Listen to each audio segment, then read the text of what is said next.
Has your past year looked a little like this?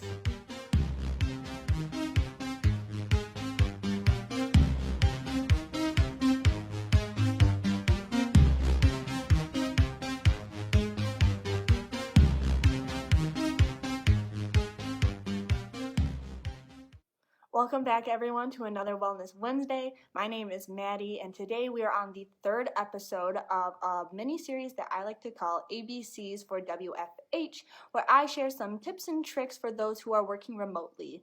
Today, we're going to focus on tips for effective communication.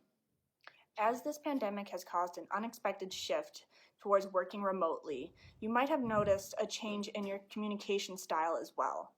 Communication is the foundation to building strong relationships and plays a major role in team productivity and cohesion.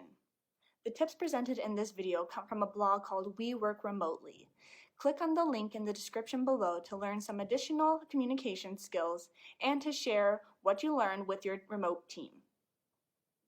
The first tip I have for improving our effective communication skills is to keep it clear and concise. It's easy to add filler words when we're talking in a meeting or writing an email, so always be direct and always be assertive. Avoid using these filler words by trying to get the point across in as few words as possible.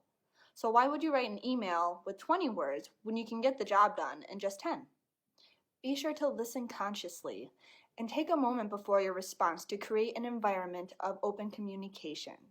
And if something is misunderstood, never assume. Instead, clarify. Moving on, communication is more than just using words to express feelings, ideas, or problems. Other aspects that are essential to effective communication are active listening, emotional intelligence, and nonverbal cues.